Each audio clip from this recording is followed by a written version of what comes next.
Se ve mucho en Roma, que hay tantísimos musulmanes. Es impresionante cómo todo el mundo respeta el asunto y estén en donde estén, ahí se arrodillan, se ponen a rezar, cosa que no me parece mal, es decir, dan un cierto ambiente sobrenatural o abierto a la trascendencia. Yo estuve en Nigeria el año pasado y también hay una escuela de negocios tipo el IAE en Lagos, que lleva el Opus Dei, y entonces ahí me mostraron los lugares que tienen destinados a los musulmanes para que puedan rezar, porque decían, si no ponemos ningún lugar van a ir al baño a rezar y nos parece indigno. Entonces hay toda una serie de zonas con alfombritas, etcétera, con cada uno se pone la alfombrita y se pone a rezar. Después van a las clases que les dan ahí en la Lagos Business School.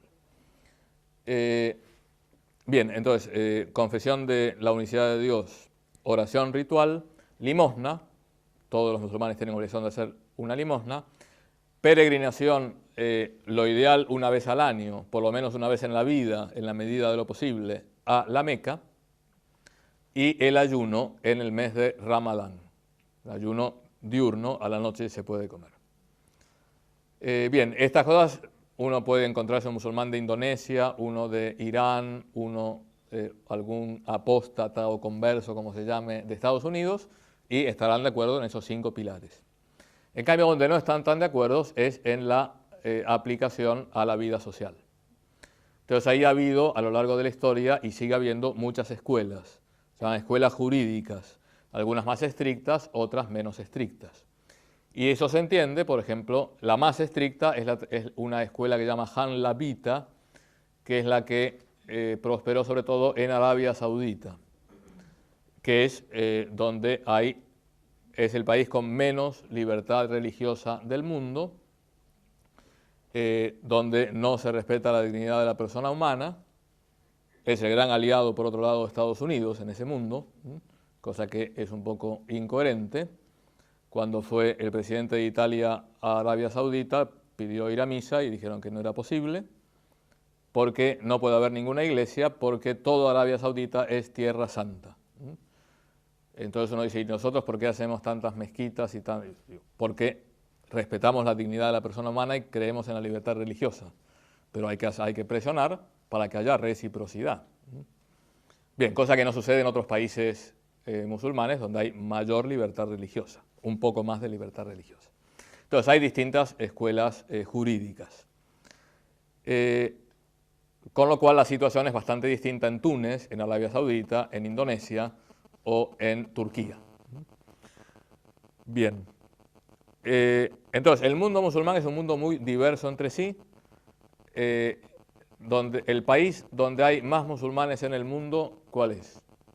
Pregunto. Indonesia.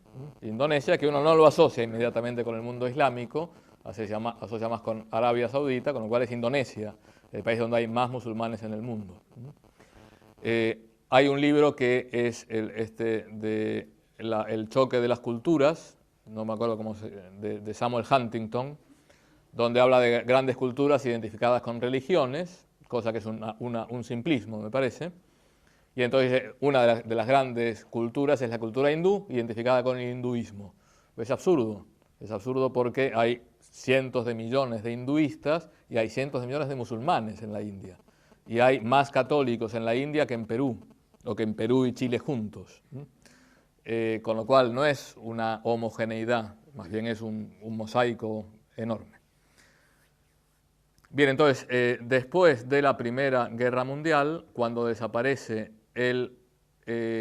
la unión política más importante del mundo musulmán, que era el Imperio Otomano cae, se dividen toda una serie de países, surge el panislamismo. Es decir, bueno, somos países distintos, algunos bajo el protectorado inglés, otros bajo el protectorado francés, otros independientes, pero hay como una fraternidad panislámica. También va a surgir un movimiento panárabe. Pero entonces acá hay que distinguir términos. Árabe es fundamentalmente una lengua, una tradición cultural, no es una raza. Los de Marruecos no son árabes, entonces, y hay muchos árabes que son cristianos, en Palestina, por ejemplo. Es decir, no es un concepto religioso. Pero ha habido también un movimiento panárabe que en general ha sido muy antijudío porque era el intruso en ese mundo, en ese espacio geopolítico. Bien, esto estoy dando pinceladas. Entonces hay un término en el Corán que ha tenido muchísima relevancia, que en árabe, yo no sé árabe, pero sé algunas palabras, que es la que salen en los diarios y en las noticias, es la yihad. La yihad islámica, yihad significa guerra santa, la guerra santa.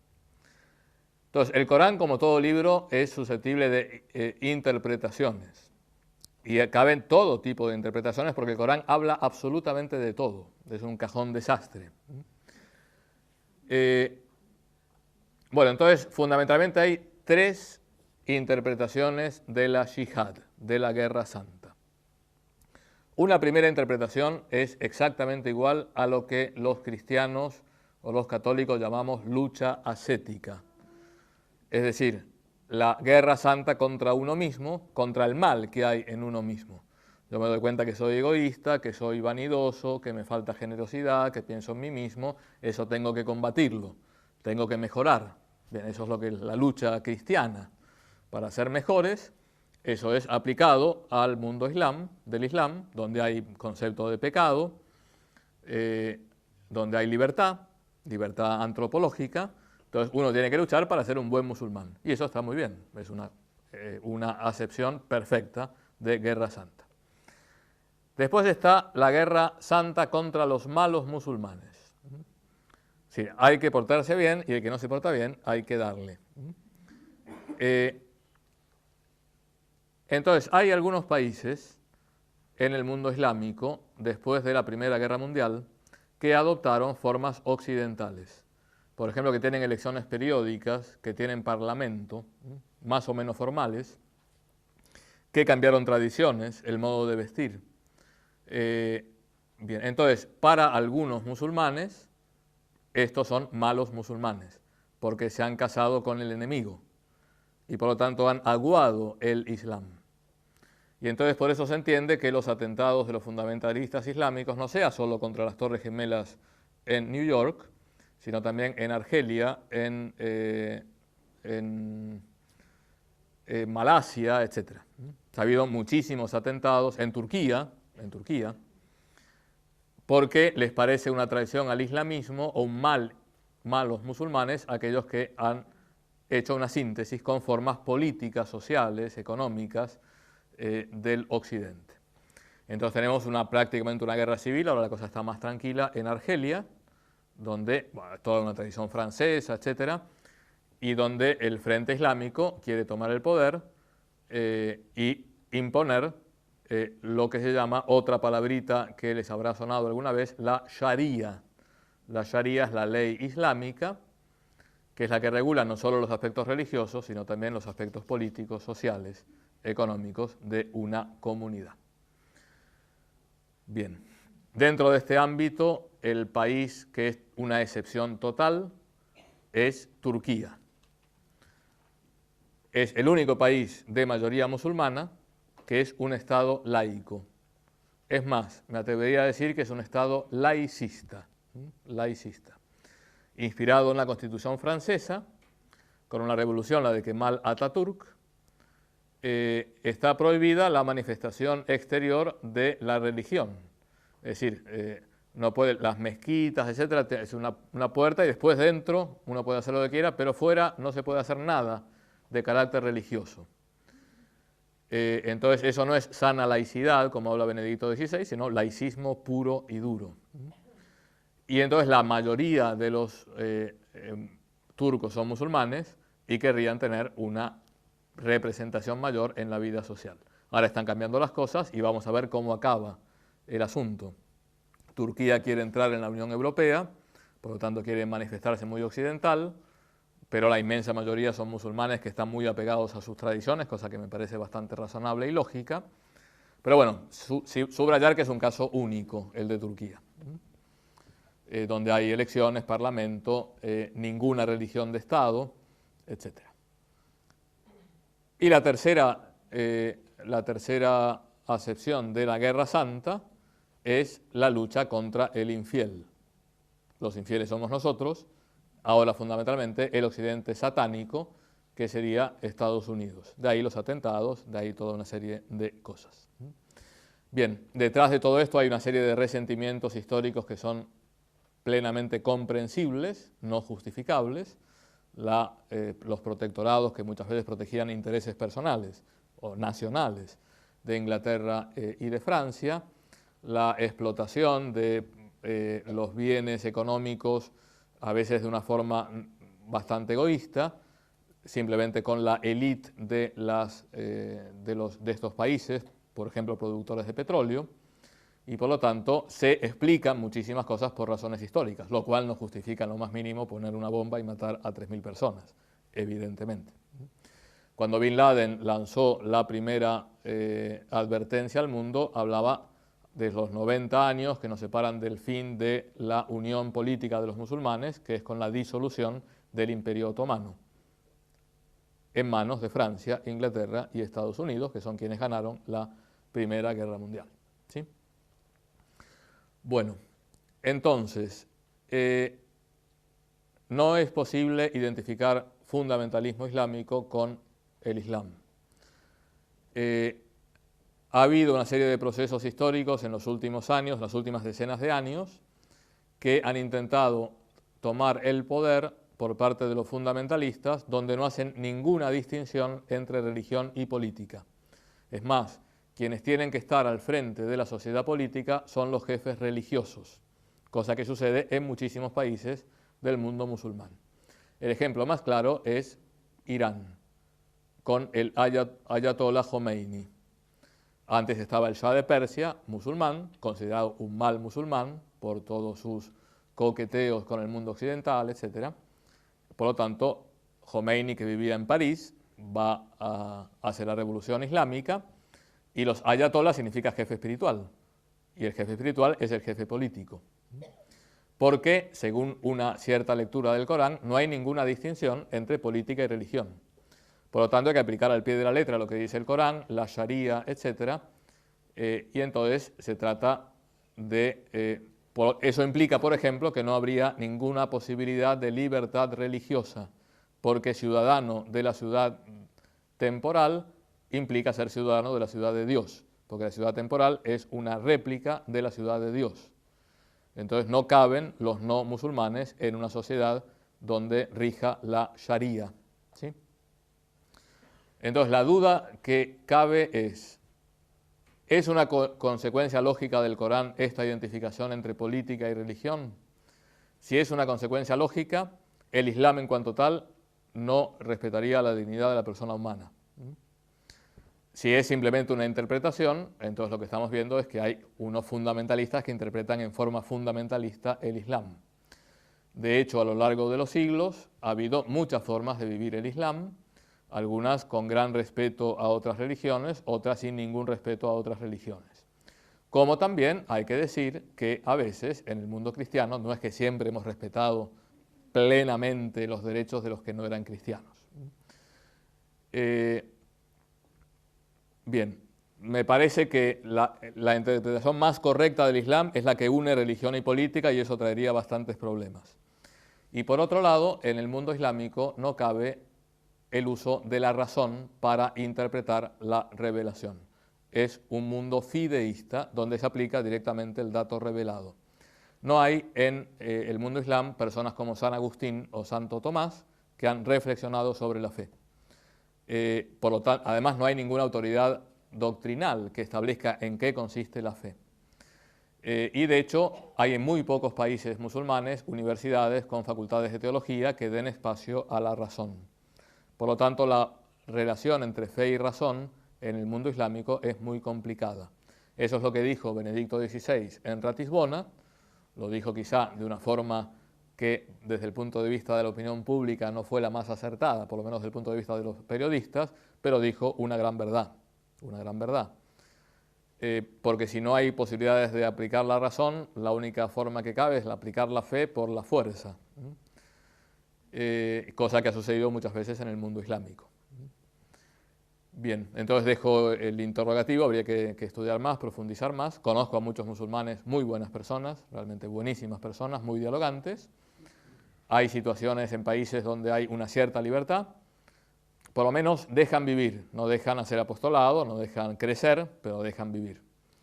El país donde había más libertad religiosa en todo el mundo islámico era Irak, el Irak de Saddam Hussein.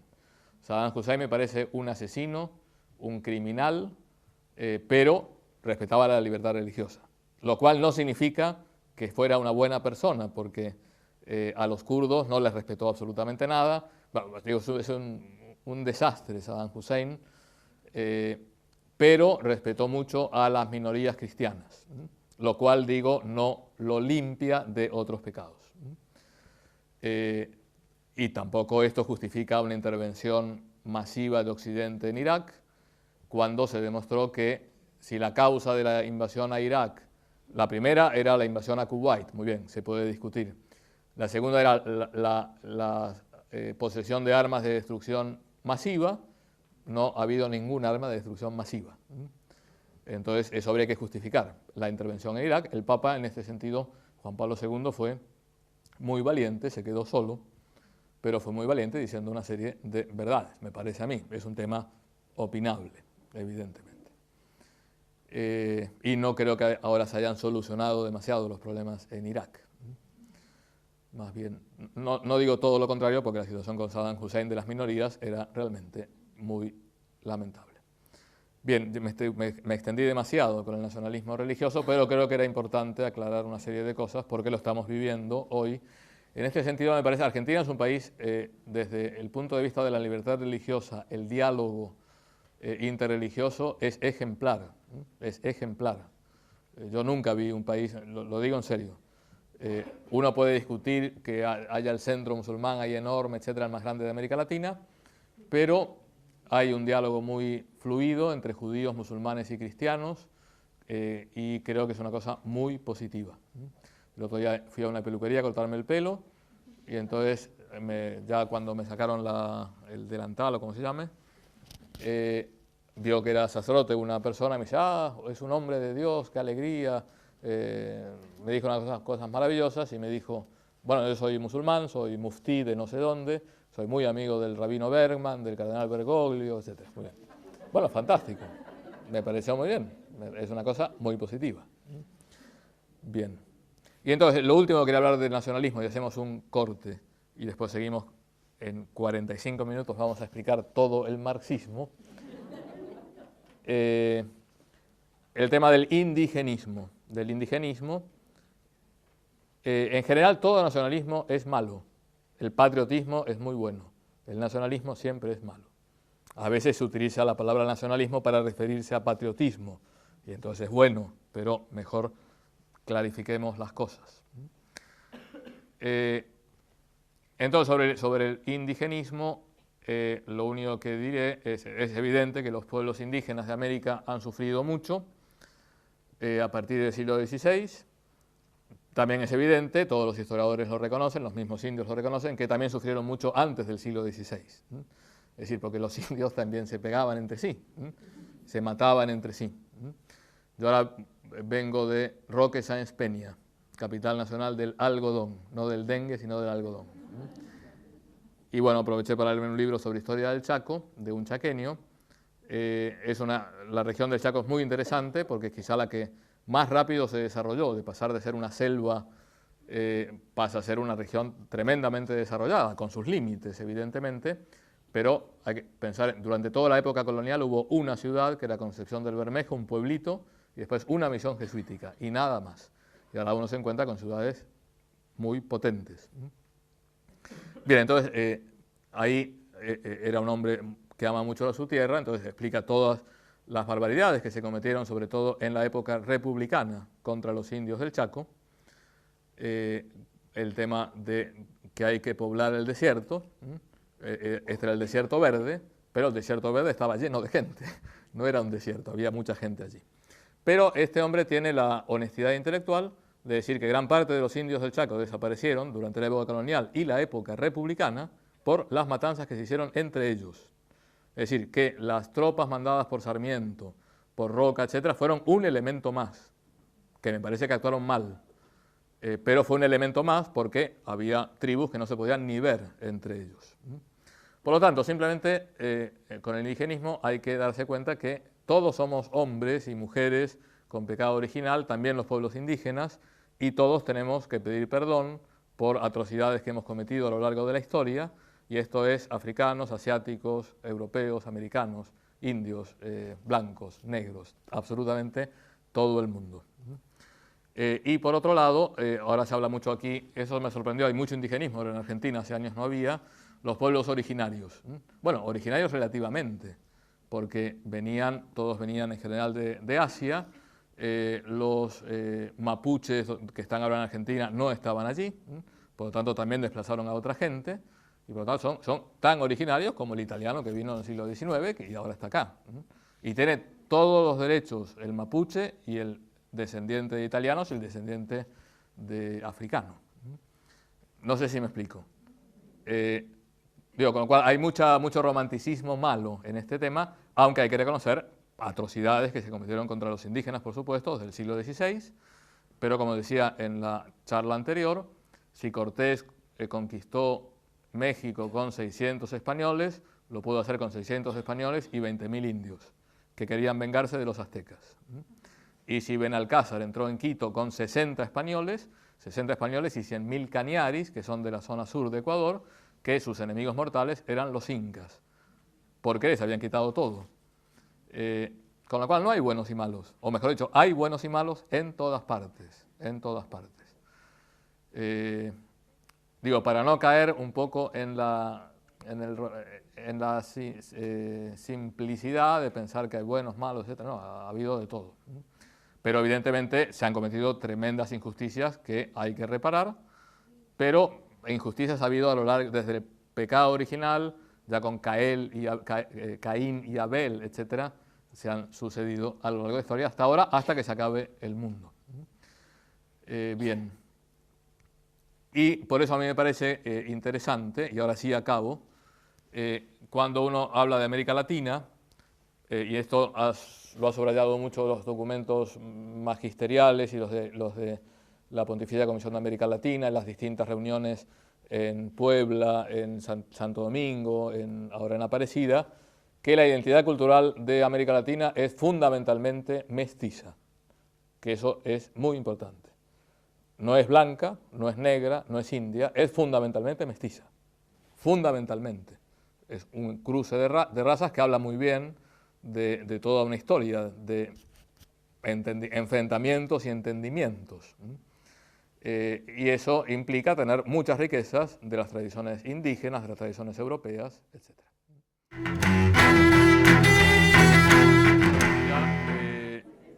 Se dan por satisfechos sobre el nacionalismo, que es muy importante.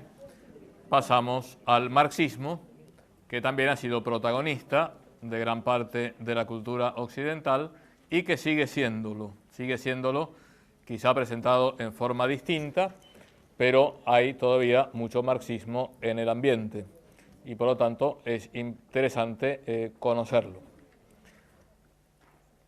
Bien, entonces yo creo que el origen del marxismo, hay como dos orígenes, un origen más intelectual, más filosófico, y otro origen más social o sociológico o político. Vamos a dedicar un poquito de tiempo, poco, no se preocupen, al primer origen, que es el más abstruso, por así decirlo, que es el origen intelectual. Bien, en 1831 se muere un filósofo llamado Hegel, que es uno de los filósofos más importantes de la historia de la filosofía. Solo comparable, me parece así, los grandes. Ahora, todo es opinable, lo que voy a decir, no es